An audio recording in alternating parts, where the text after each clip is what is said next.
Okay. Okay, so we are rolling. There's a term called orthorexia, which means an obsession with eating foods that one considers healthy, a medical condition in which the sufferer systematically avoids specific foods in the belief that they are harmful. Is this something that we should be concerned about, or is it a smart thing to be concerned about eating healthy foods? Well, it's certainly smart to be concerned about eating healthy foods. This is a very, very important topic. The problem with orthorexia is that it's not coming from a place of really wanting to love yourself. It's coming from a place of trying to control whether or not you get sick, trying to control the outcome of things. And so it becomes kind of an obsession.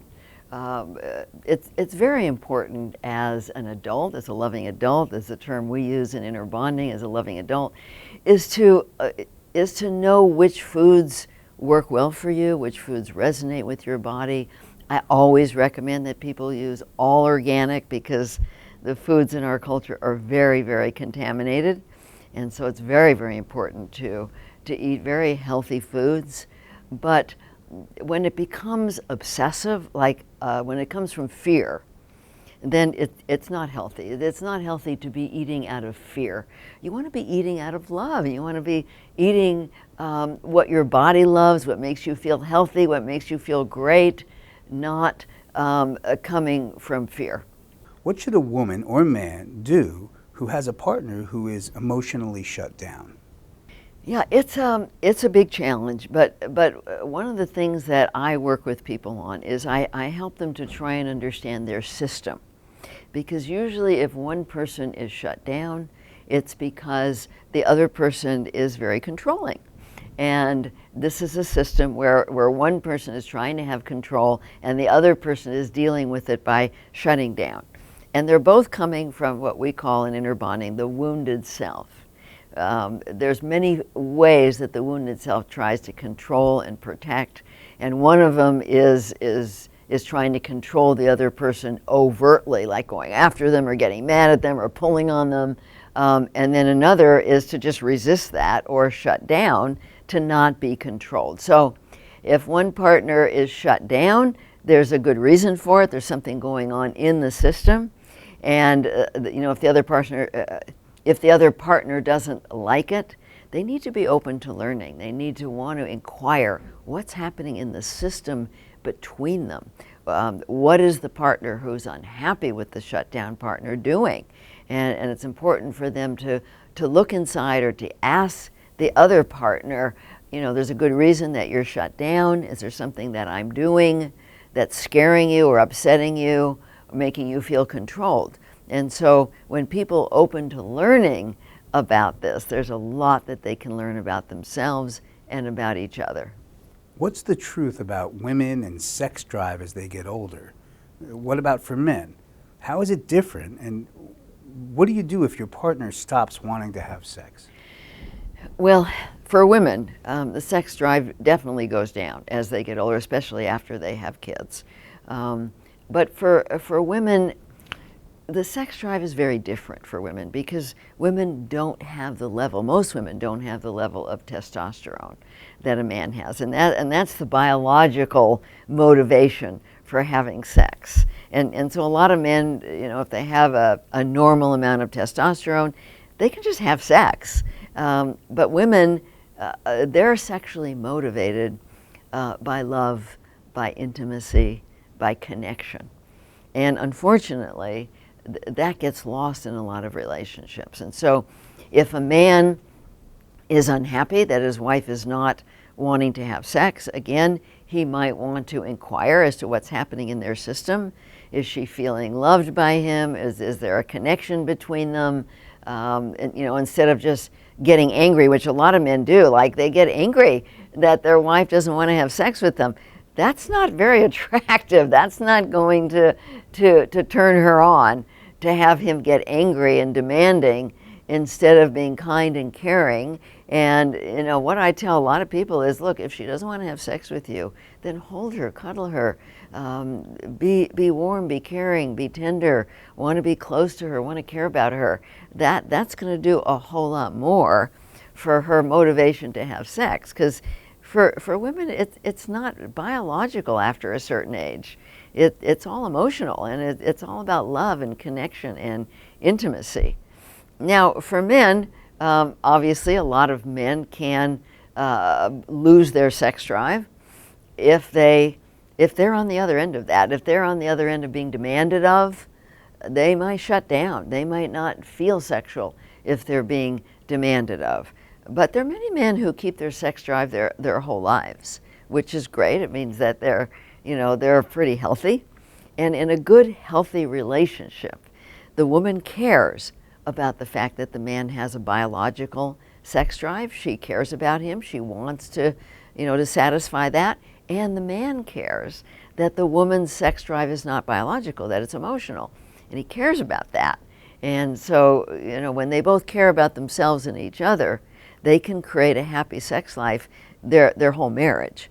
But if that's not happening, they need to inquire about what the problem is in the system between them. What do you do if you feel a lot of anger? Well, anger is very interesting because so many people have learned to act out on their anger. They think that their anger is being caused by somebody else, by somebody not doing what they want or not getting their way. What I teach is that anger is the way your inner self, you can call this your soul, your inner child, is letting you know that there's some way you're abandoning yourself.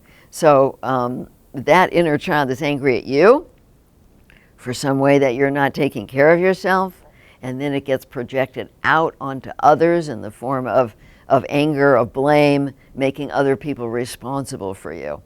The inner bonding process is about learning to take responsibility for your own feelings, and anger is a very, very important feeling. We don't want to dump it on others. We don't want to blame ourselves. We want to learn. Anger is an indication that there's something to learn about how we're abandoning and rejecting ourselves. What percentage of people who come to you for depression do you advise to take antidepressants? None. I never advise antidepressants. Sometimes people will ask me, well, should I take it? And I say, look, there are other ways of managing this. I suggest that they read The Emperor's New Drugs by Irving Kirsch, which shows that they're placebos, that they don't do anything but harm us. And people don't always listen to me, but it's another form of self-abandonment. Taking a drug to numb out your feelings, listening to the drug companies that there's something chemically wrong in your brain that a drug fixes is sad. There may be chemically things wrong in your brain, but it's not because it's a lack of drug. It's because your gut is out of balance and it's sending toxicity into your brain.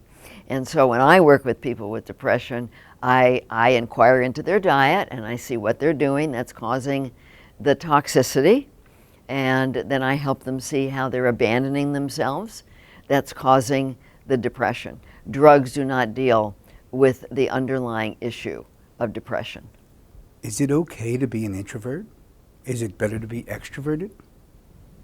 I'm an introvert. I don't think it's better or worse.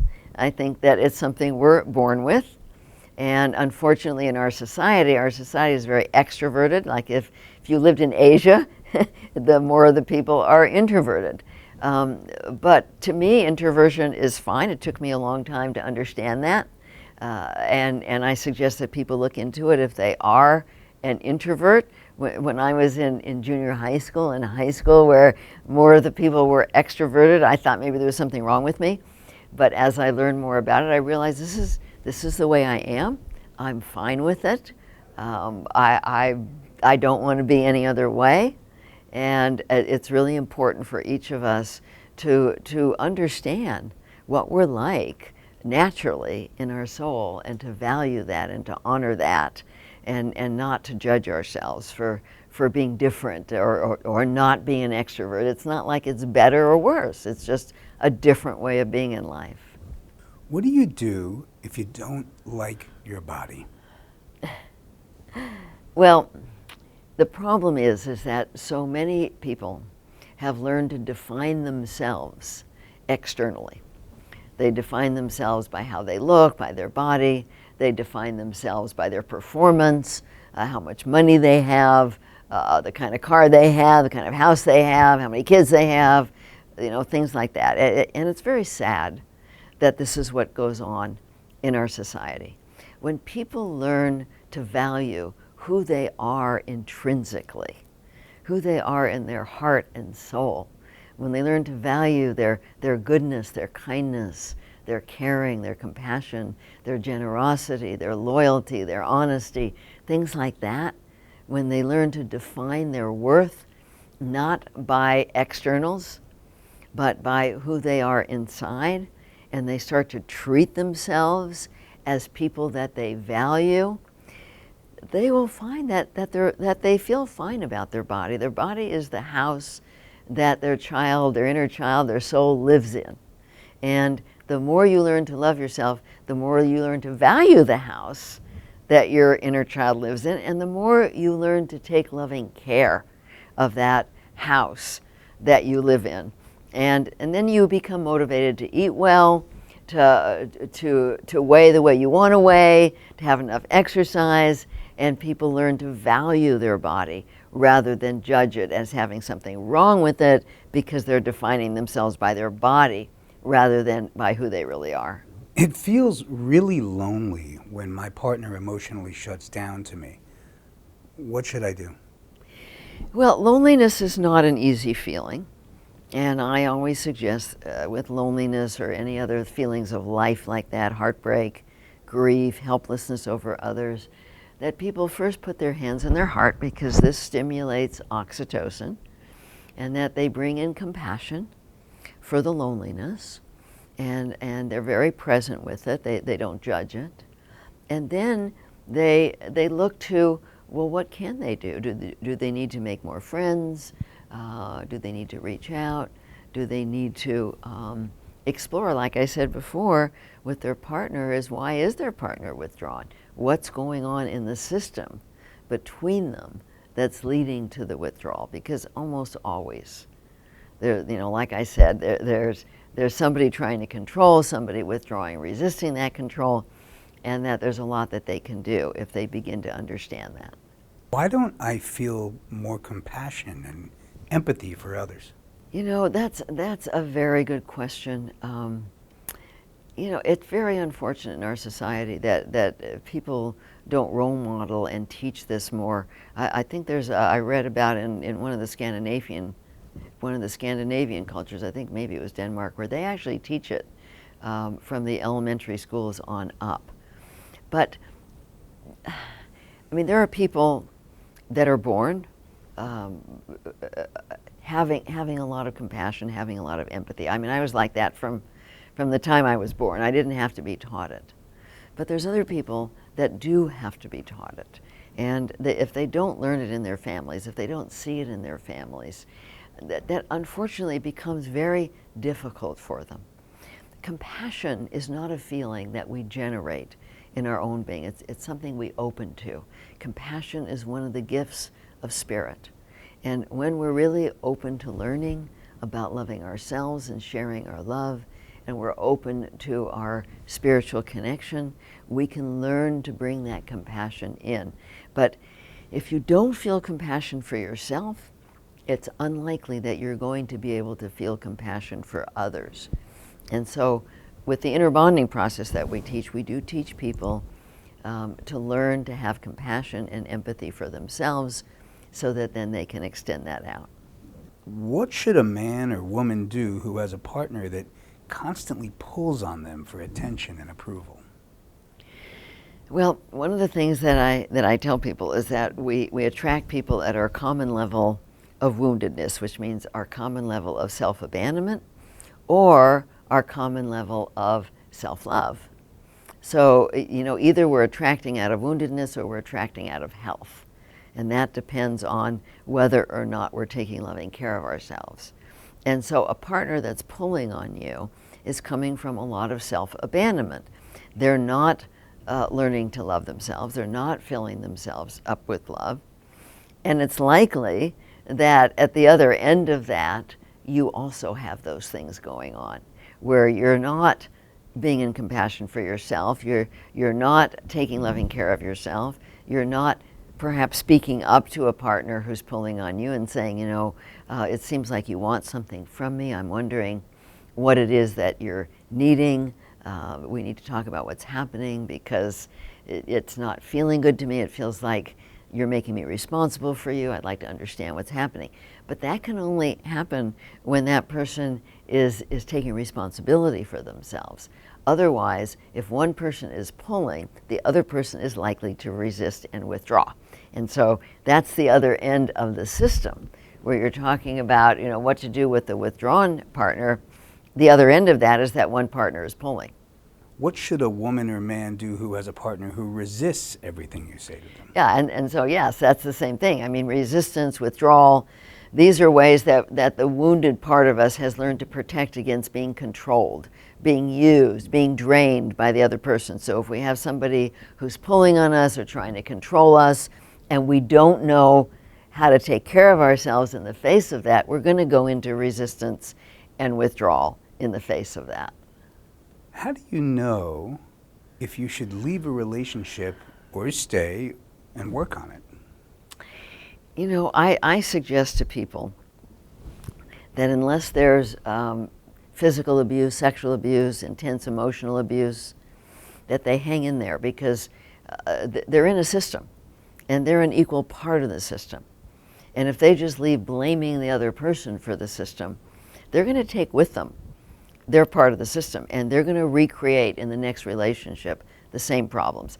I've seen this over and over again because I've been working with couples over 52 years. I've seen people through 2, 3, 4 relationships do the same thing. They think that each time they meet somebody it's completely different, but because they're taking themselves with them, they're creating the same system. So obviously, if it's abusive, physically abusive, emotionally abusive, sexually abusive, then you need to leave. But other than that, hang in there.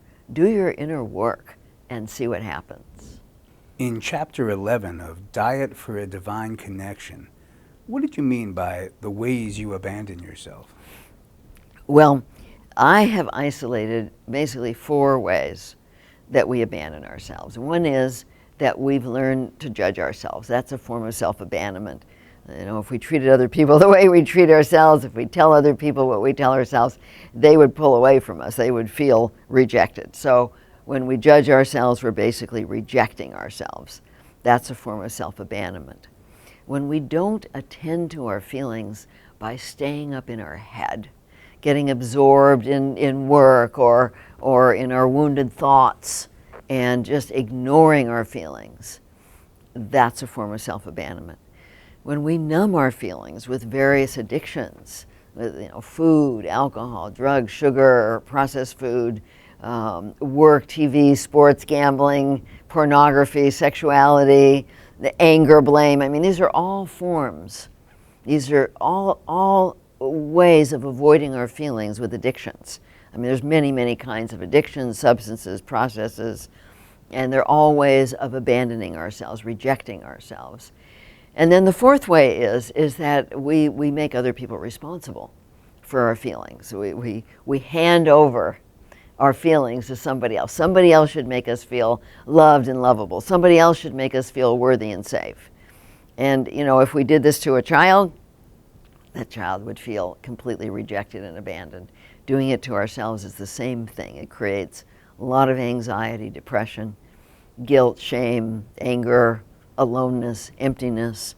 All forms of self-abandonment create those wounded feelings. What are the main shoulds of a marriage?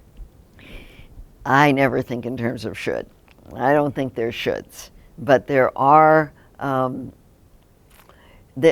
things that really can greatly help a marriage, and the main thing is that people are open to learning about themselves and about each other. In the inner bonding process, there's only 2 intentions. One is the intention to control, and the other is the intention to learn, primarily about loving ourselves and sharing our love. And that's really basic to a good relationship. So I don't look at it as a should, because should is like a form of control. You should do this, you should do that. That doesn't work. But if people really want a good relationship, they need to be open to learning about themselves. They need to be in a process of healing with themselves. They need to utilize the relationship as a form of healing. They need to be open to learning with the other person about why they feel the way they do, what's happening between them. That is one of the most important things, perhaps the most important thing for having a loving relationship. How do I stop judging myself? How do you recover from parents who judged you? So there was a time when I realized that most of my anxiety was coming from self-judgment. And I started to connect the pressure I put on myself. I'm not good enough.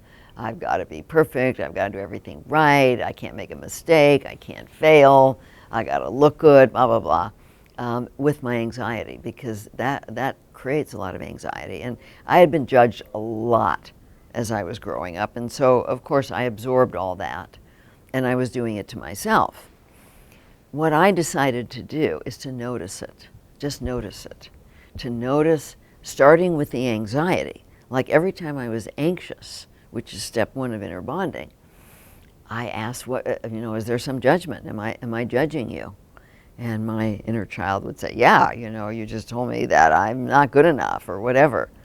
And so I started to be more aware of my self-judgments, and I was very careful not to judge myself for judging myself. This is one of the things that gets in the way of healing self-judgments, is that people realize they're judging themselves and then they judge themselves for judging themselves. It's important to realize that self-judgment is a form of control, that you're trying to get yourself to do it right. You're trying to get yourself to say the right thing, do the right thing, so that you can get other people's approval.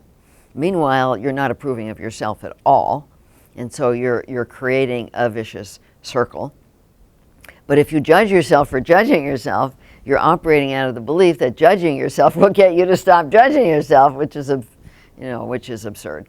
So for me, it took me about a year of noticing my judgments without judging myself for me to stop judging myself, and I did. I haven't judged myself in a very, very long time. But it took work, it took consciousness to be aware that I was trying to control with self-judgments and that it was making me feel very anxious. What are the traits of people who are very fulfilled versus those that are not? Well, the people that are fulfilled are, first of all, they're loving themselves. They're connecting with themselves. They're connecting with their spiritual guidance. They're bringing love. They're filling themselves up with love. They're sharing love with others. As they learn to love themselves, they become aware of their gifts, of their passions, of really why they're on the planet. And people who are fulfilled are expressing who they are. They're sharing their gifts with other people. They're loving themselves and then wanting to extend that love out to others and share it in their own unique ways. With the research on the planet about the happiest people, it's always people that are giving from the heart, that they're giving to themselves, they're valuing themselves, and they're extending that love out to others in whatever way gives them joy to do that. And that brings a lot of fulfillment. How do you feel good about yourself if you don't like your looks, your job, your financial situation, or social life? Yeah, the problem is that those things are a reflection of self-abandonment. And so when you're abandoning yourself, with the judgments, with ignoring your feelings, with addictions, with making others responsible, then you're defining yourself externally by your looks, by your money, by your job, by your friends. And it's never going to be enough. I mean, if you're abandoning yourself, it's like you're empty inside because there's no love, and then no matter how much you get outside, it's like a bottomless pit. It will never fill you. You will never feel good about what you do when you're abandoning yourself. So it's so vitally important that you decide to learn to love yourself, value yourself. What does it mean if I'm in resistance to people, authority figures, or anyone telling me what to do? Well, you know, there's a lot of people that have been brought up by controlling authoritarian parents. And they learn to go into resistance. They don't want to be controlled. They may have to give themselves up a lot in order not to be punished, but they find little ways. Like maybe they don't learn, or maybe they don't eat, or maybe they don't get toilet trained. There's all kinds of ways that kids learn to resist. The problem that happens is that then they incorporate the controlling parent, that voice, into their own wounded self, and they already have a resistant kid in there who's learned to resist. So when they have this controlling parent inside telling them what to do, they'll go into complete resistance, whether it's to themselves, whether it's to others, whether it's to their higher guidance. They just go into resistance to being controlled. And not being controlled is like, it becomes their God. It's like it's more important not to be controlled, even if it's killing me, than it is to be loving. And that's a big problem with a lot of people. It's like, I have to resist in order to maintain my integrity, and yet that's a huge false belief that they're maintaining any integrity at all through their resistance. It may have felt that way as a little kid. As an adult, it keeps you very, very stuck.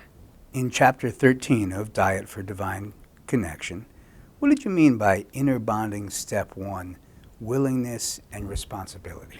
Okay, so step 1 of inner bonding is that we have to be willing to feel our feelings, including our painful feelings, and to want responsibility for learning from them, as well as managing the painful feelings of life. We have to decide. That's what step 1 is. It's getting present inside the body with our feelings, because this is where our feelings are. They're not in our head, they're in our body.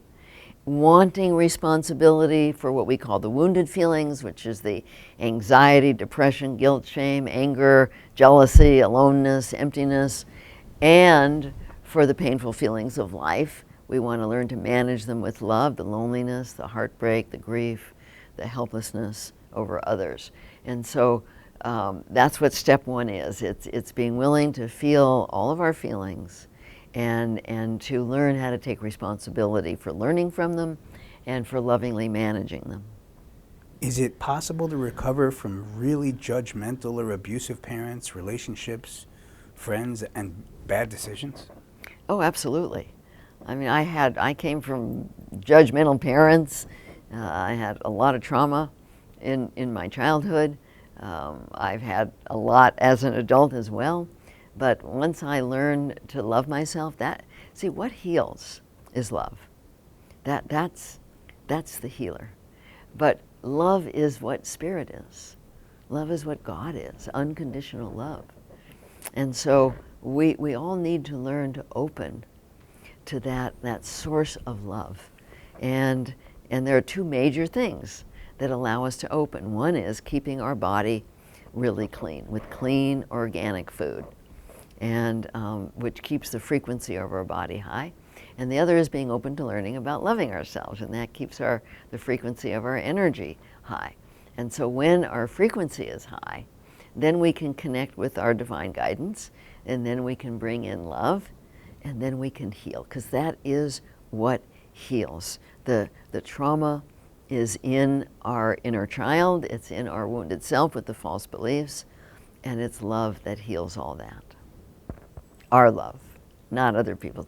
Other people's love can help us and support us, but it can't do it for us. How does one heal from sexual abuse? Yeah, sexual abuse is very, very challenging, because when somebody is sexually abused, they're not only being deeply hurt physically, but their soul is being hurt. They're being used by somebody in a hugely destructive way. One of the things that I help people with is that usually, like if it's a child who's being sexually abused, children tend to absorb the shame and the guilt of the perpetrator. perpetrators know that what they're doing is wrong, and that shame and guilt goes right into the child, and they think they're bad, they think they're dirty, they think they're defective, they're flawed, there's something wrong with them because of all this. And so when they start to practice inner bonding, and first of all, I help them to release that shame and that guilt. It's not theirs. And once they realize it's not theirs, and they can release that back into the perpetrator or giving it to God, they start to feel a whole lot better inside.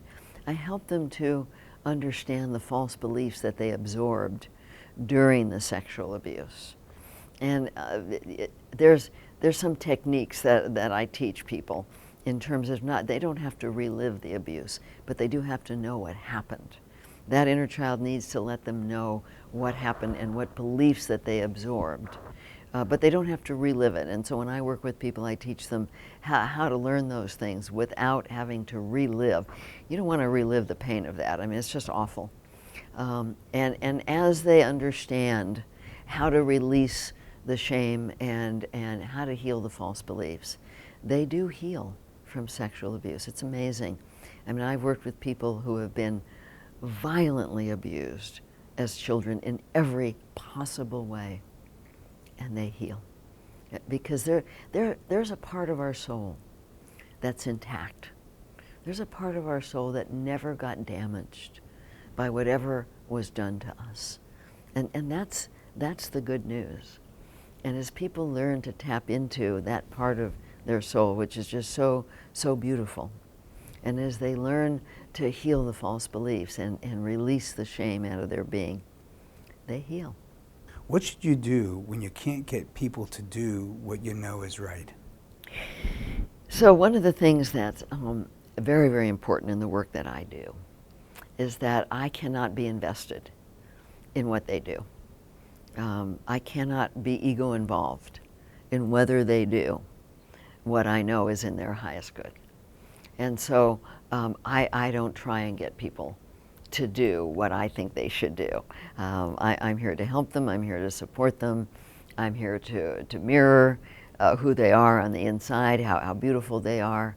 I'm here to help them understand their false beliefs.